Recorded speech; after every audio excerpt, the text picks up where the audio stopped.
I came up on the radio side primarily, so which, if you brush your teeth, it's like a good thing. It's a win. So that doesn't matter. You can wear your hair. Yeah, there was no one on the radio side was telling me what to do.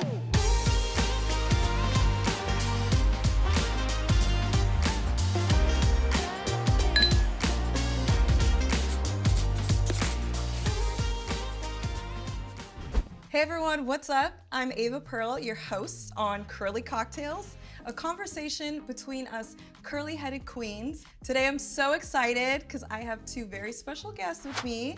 I have Miss Joy Taylor, who is a co-host on Speak on Fox Sports. And I also have Miss MJ Acosta Ruiz with us today, who's also a sports announcer for the NFL Network. Welcome, ladies. Thank you so much for being here with me. Let's go ahead and enjoy these cocktails. Cheers. Clink, clink, Curly clink. Cocktails. Look each other in the eye. Yes, I know there's so many rules. Oh, I have so many questions to get into ask it. you girls. Ooh, juicy. So I'm not gonna lie, I'm not the biggest sports fan. I didn't have any brothers growing up. I have one sister, so I do have a lot of questions to ask you girls. We got you.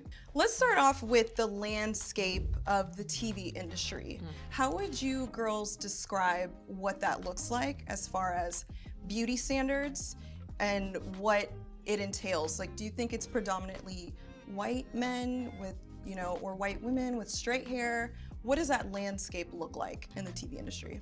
Yes and yes. It's very sort of unilaterally white for the most part. I think folks like Joy and I are some of the few. There's a handful of women doing it at the national level, even fewer who are Black and brown women. So for us to really be at this level and to be in our full selves, natural hair, braids, protective styles, slicked edges, unapologetically is really not the norm for sure. And what would you say? Yes. Joy? Agreed. When you ladies first started off as sports announcers in the industry, what did that look like coming to set? Were you girls doing your own hair? Did you have a hairstylist? How were you even wearing your hair when you first started in this industry?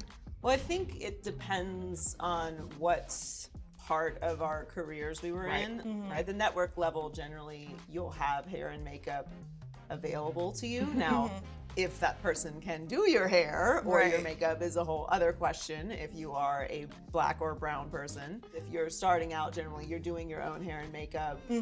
You're bringing your own stuff with you to set, to do touch-ups, or you're basically preparing yourself in the beginning of your career. And when you move up, generally they'll provide for you. Yeah, and to that end, and I can speak for Joy in this occasion because we've been sort of rocking in this industry since college together. And when we both started out, we both had our hair straightened to sort of fit into that box of what every consultant, every news director, every agent tells you that not that what they expect, what you have to do to get a job, to be taken seriously, to be credible, or to fit the mold that the industry has sort of set, that we've been conditioned to think, oh, this is what I have to do to be successful. At that stage, we're both with our straight hair, clip-ins, extensions, just trying to not be bald by the end of Exactly. And then there was also no visibility either. You didn't see anyone with any kind of texture. It was twofold. One, it just never even occurred to me to wear my hair curly. But it also, because there was no visibility of it, but also was the standard expectation that you're gonna be straightening your hair. Did anyone ever verbalize that expectation? Did you guys have a manager or a mentor who was telling you what to do in your auditions?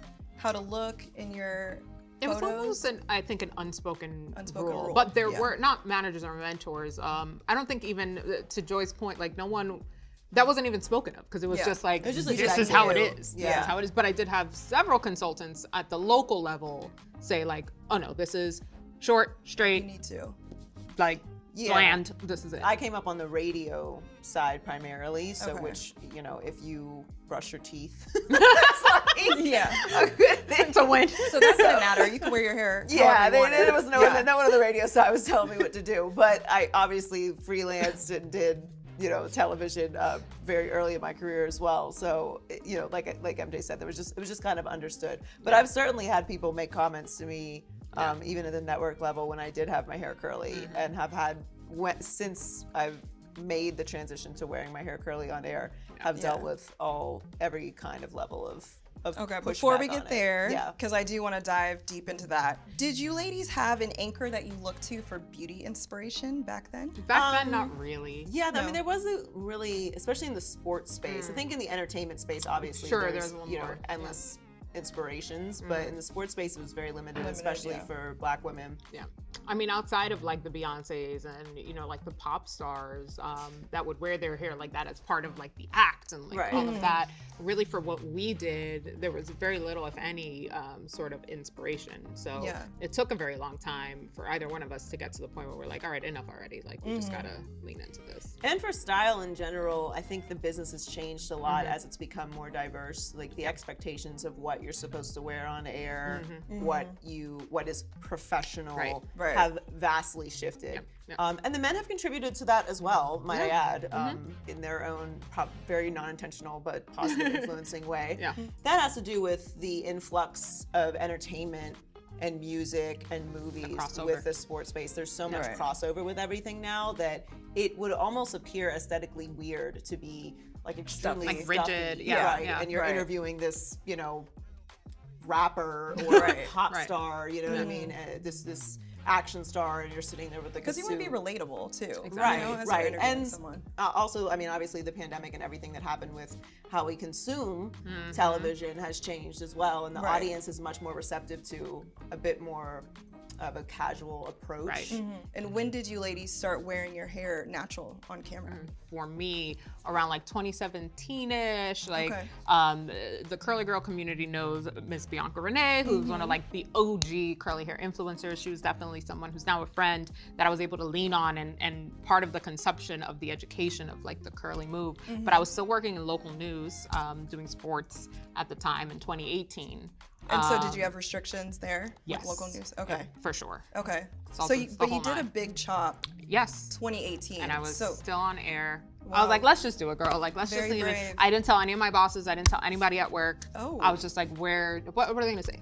So how did they react when you came back to work? Well, I mean, I think initially people were like, oh my God, your hair's curly? Right. I'm like, no, it just grows out of my hair, sticks straight. I can't.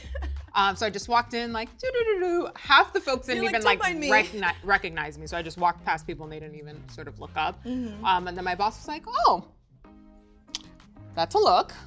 I'm like, well, that's how it grows out of my head. So I don't know what to tell you. But then like it was a pleasant surprise. There wasn't really any pushback after that. And even better was the reaction from the viewers and the fans and the people who... They're surprised to see it. Not only were they surprised, but they were like, oh my God, my daughter has curly hair like that. My son does. My wife, like, what are you using? It looks great, blah, blah, blah. And it was this overwhelmingly positive response that I was not expecting. So for me, I was ready either way, but it was nice to see that the reaction was overwhelmingly positive for sure. Joy, what was the response like from the audience for you?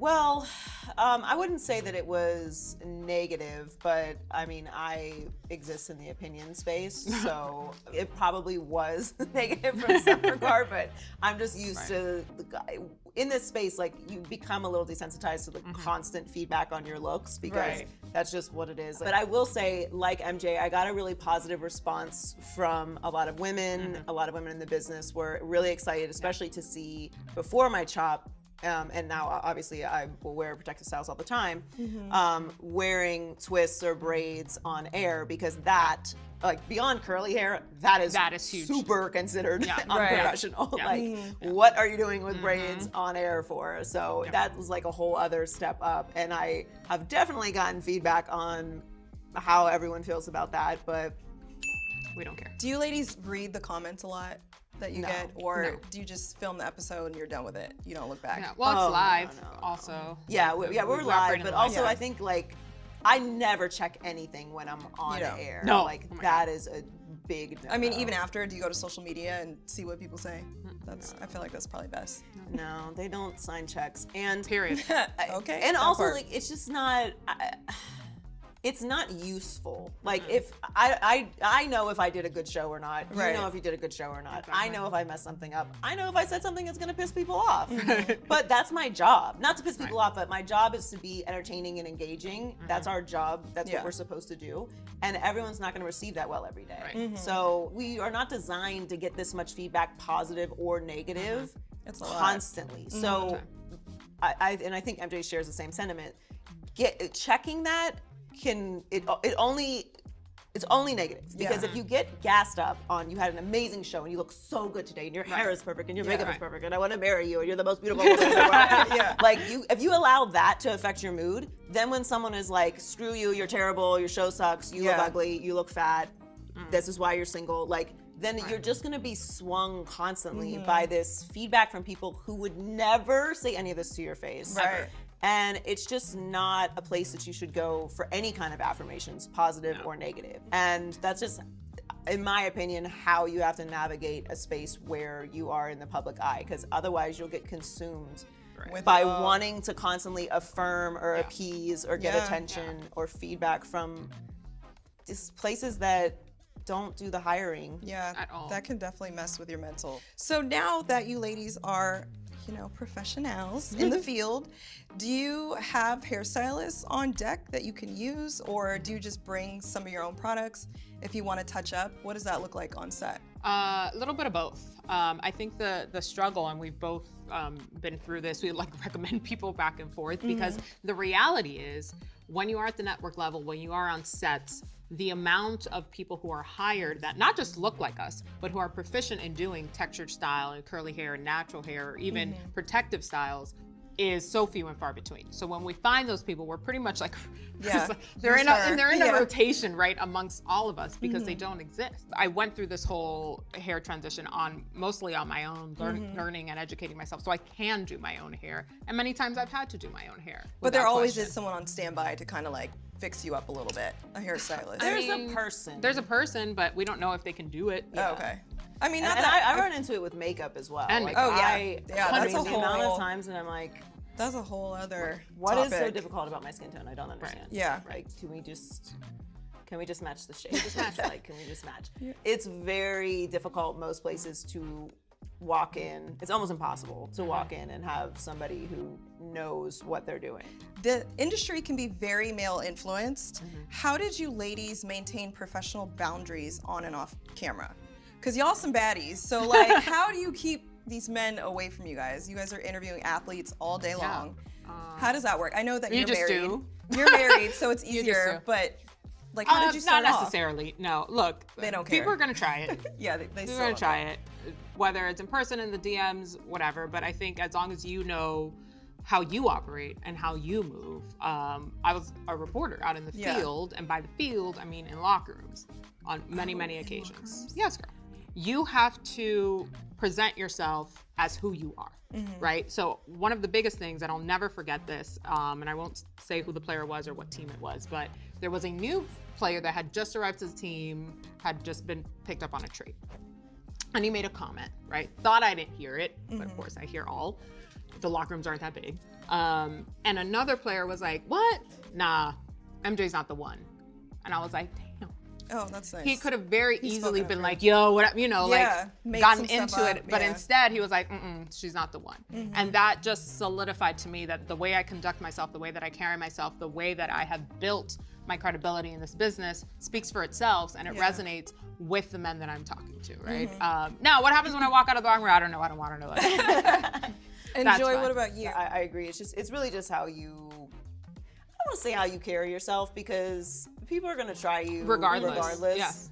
It's just more about what do you want to accomplish and what do you want to be known for, and understanding that we live in a society that is male dominated, and that's just the reality of it. So there's going to be times and situations where your name is going to come up, and what do you want that room to say about you. Exactly. And it's wildly unfair because if the men did it, no one would care. Yeah. But that's the patriarchy. Don't get me started. Right. This institution. this institution. So yeah, so it's just more about like setting the tone as you do with anything in any career. I mean, certainly sports is not the only male-dominated business. Right. And the results and the influences and the reputation and all of that has an echoing sentiment in lots of different industries. It's a very complicated conversation because women should be able to do everything that men do without any of the shame or repercussions, but it's not the world. It's not the reality that we live in. Yeah, and I'll say this, like a big part of, like one of the biggest challenges I've had, and I know Joy can speak to this as well, is that so often, specifically in sports, they want to strip away your femininity in order for you to establish your credibility and your experience, right? And I refuse to do that. This is who I am. This is how I have always been. And it doesn't make me any less good at my job, any less knowledgeable, or any of that. And like everyone from other journalists to bosses to even players and contacts that you meet will try to do that. Well, they'll try to blame the woman, right? Well, she came in here with these heels. Okay, well, I like the heels. I have a bad lower back and I have a high arch. The heels are actually more comfortable for me than these flats, right? But like, I shouldn't have to explain that to you because I'm still a professional. And God forbid you have a curve on your body. Well, I love how you ladies are truly disruptors. You are paving the way for younger women, like you said, who are coming up in this industry too. So I applaud you girls, because that's amazing. You know what time it is? We're gonna get into our Curly Cocktailz hotline.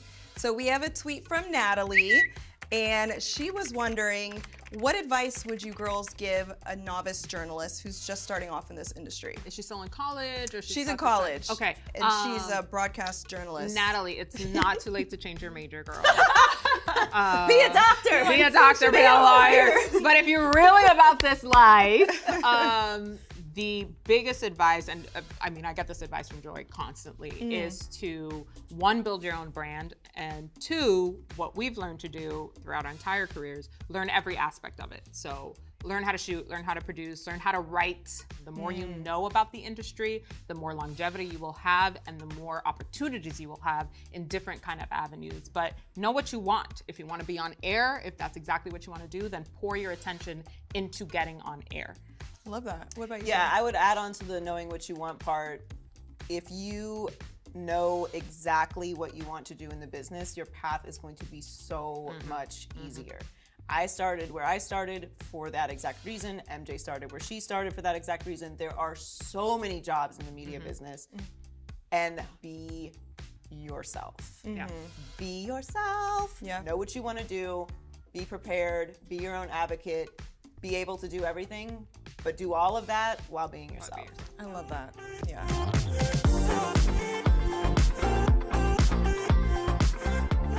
All right, you guys, thank you so much for watching Curly Cocktailz. Make sure you like, share, subscribe, all things curly culture. And drop a comment below and let us know what kind of content you'd like to see. Thank you so much for being here, ladies. Cheers. This has been great. Hey, you guys, what's up? I'm Ava Pearl, founder of Curly Culture, a community for people with all types of curly hair, from a 2A to a 4C.